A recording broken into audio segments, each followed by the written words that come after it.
And we're back to 19 and over. We're going to switch to music. The topic is going to be Biggie or Tupac. Better rapper, better career. We'll go with best album. I'm going to start with you, Adam Hawkins. Biggie or Tupac? Who do you got? I'm a Tupac fan. Tupac. I'm a Tupac. I'm not as big into rap as you guys. I mean, I listen to it. I like it, but I like his bald head. I like his movies. He was in more movies. I like that. And I love some Changes. Changes was Love a great Changes. song. I mean, Changes was a man, great see, song. that's where it's hard because I love it so juicy. Do you see no changes? Do you wake up in the morning and you ask yourself, is life worth living, or do you want to blast yourself? It's definitely worth living. I don't want to blast myself. Okay. But there's sometimes it's not worth waking up though. We'll get on that. Okay. Adam? I don't know, man. I'm not. I mean, you guys talk albums. You guys talk all that. If I had to pick one, Tupac. Okay. Tupac Absolutely. Shaker.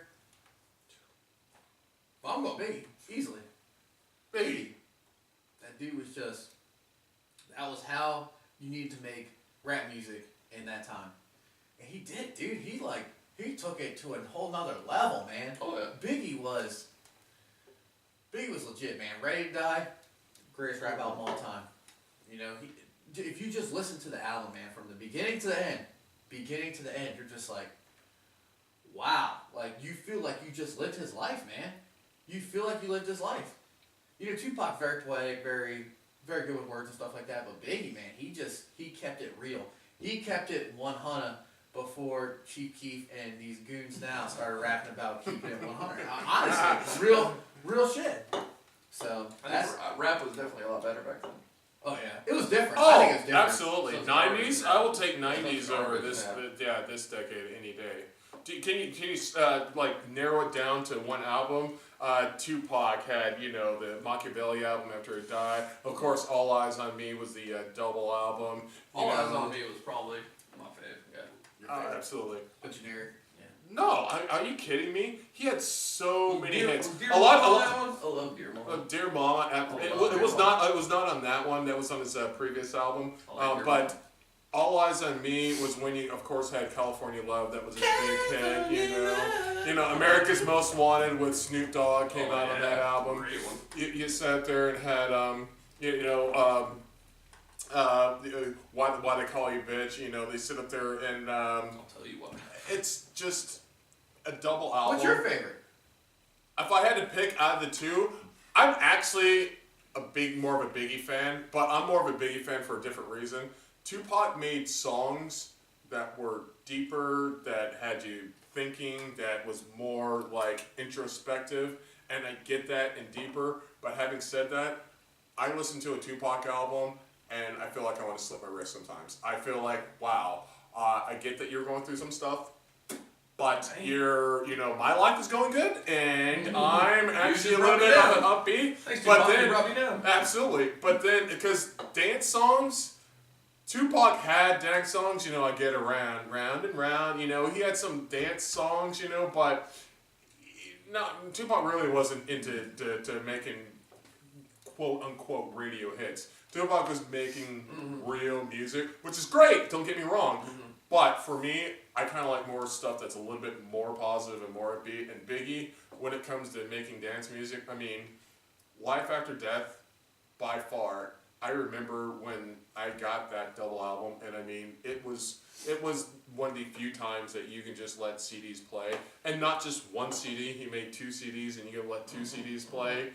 Hypnotize. You can sit up there, Bone Thugs and Harmony, Biggie, they call me Biggie. I mean, just you sit up there and Mace. He put Mace on his song. He actually made Puffy sound somewhat, Mace is good. I Yeah. like Mace. Oh my God, yeah, Mace. He was back in the day. He was just awesome. So for me, I'm more of a Biggie fan, but I'm for a Biggie fan for different reasons. Just because, yes, he can make introspective songs. He can make like the Ten Commandments, which was more, talking about his life in the drug game, and he can sit up there and make like Ready to Die. That whole album of Ready to Die was more of a, almost an autobiography of how he came up and everything like that. You got 2 chances on my block. Either you sell crack rock or you got a wicked jump shot. He makes introspective songs just as Tupac can, but he was more into making just great party music that was not, it did not sound like anything else, so that's why. I think Biggie was better on his own than Tupac was on his own. True. Because Tupac had all those guys with him. Snoop Dogg was there, Dr. Dre. I mean, he did have his own songs that were reserved. But Dr. Dre did a lot. No, Dr. Dre on even on the All Eyes on Me. He had a hand in a lot of that production music. Once he was on death row and he sat up there and was handling a lot of this stuff. Yeah, you can tell a little influence that Dre had. Because Dre's a genius, so he's gonna make. He can make us go double platinum if he wanted to. That's how good Dr. Dre is. So yes. Hey, I'm making Dr. Dre go. Wow. I said what I said about I've seen Biggie. that keyboard introduction song you made. Hey, don't hate me. I'm just letting her know. They hate us because they hate us. I was in my bed. Did you say it was like 9:30. I'm getting ready for bed. I just pulled my iPad. I'm just like. All I can think of you doing that is like cat on keyboard like. No, it was when I was on my Casio keyboard. It's probably I put in my two AA batteries and I just start going to town. I'm just like. This is what I'm feeling. No, hell no, man. That shit sucks. I know it sucks. No, I like it. It's hard though. I made it. It's hard making music. Hey, I made that. That's me. Is there any particular, I know that you were talking about Ready to Die. Is there any particular album or song that every time you hear it, you just immediately go back to that place with listening to? Go back to that place. Man. For me, it's probably when, I don't know, dude. That's a tough thing. I mean, especially with Juicy, I hear Juicy, I think out of all their songs, Juicy hits you and you're just like, yeah. I love that line on, I see some ladies tonight that should be having my baby. Probably something. That makes me think of Hardball. Oh, yeah. Oh, yeah, that's true. Yeah, that kid was always saying, What was his name? The pitcher. What was his name? No, it's Hardball. Yeah, and I don't remember the pitcher's name on there. He always had the headphones on, yeah. And then everybody starts to By the way, Keanu Reeves, love seeing him trying to do hip hop. You can just see how awkward he is. That's why he was perfectly cast for that spot. Because the guy doing it was not supposed to be like, he was, absolutely. like Shane Falco. Just super awkward. Keanu Reeves. I would say Keanu Reeves is awesome. Okay, off topic. Southern Hospitality by Ludacris. That was the first real rap song that I listened to. Not with my parents around or anything. Just hanging out with my buddies, and my buddy was like, "Hey man," he's like, "Listen to this song." So I'm just like, Cadillac Grills. I'm like, "Whoa, what is this shit, man?"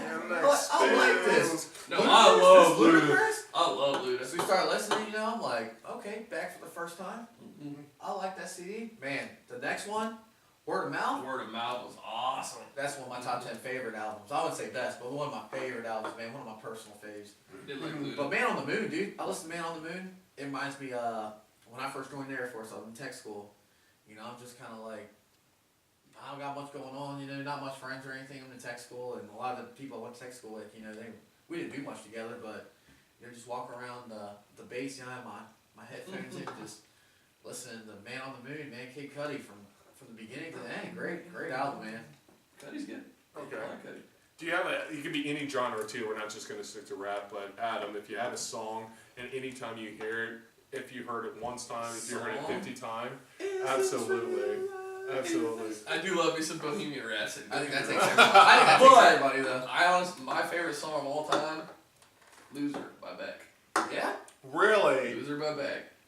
And you can tell if I'm in a bar or something, because you'll hear that song play. I love the first line. In the land of chimpanzees, I was a monkey. They immediately just... Yeah. And because I know now he's gotten into a lot more folksy, and he's winning Grammys still, and he's doing his little thing. But yeah, I'll take... Because he wasn't alt-rock. He was alt-rock on that line to where it wasn't rap, it wasn't hard rock, but it was just it just went in that weird, it went in Beck's direction. And yeah, It's my favorite song ever. And don't get me wrong, I love me some Ice Ice Baby. No, I Beck, Loser is my favorite song. Loser over Ice Ice Baby. Oh, I would take Loser over Ice Ice Baby. No, don't get me wrong. I love Ice Ice Baby. I mean, I love it. And partly because I can sing it better than I can sing Loser, because sometimes I get lost in that. But, I mean, but I love Ice Ice Babies. And when you play that, everybody knows what it is. Everybody. 5-year-olds to 6-year-olds. Absolutely.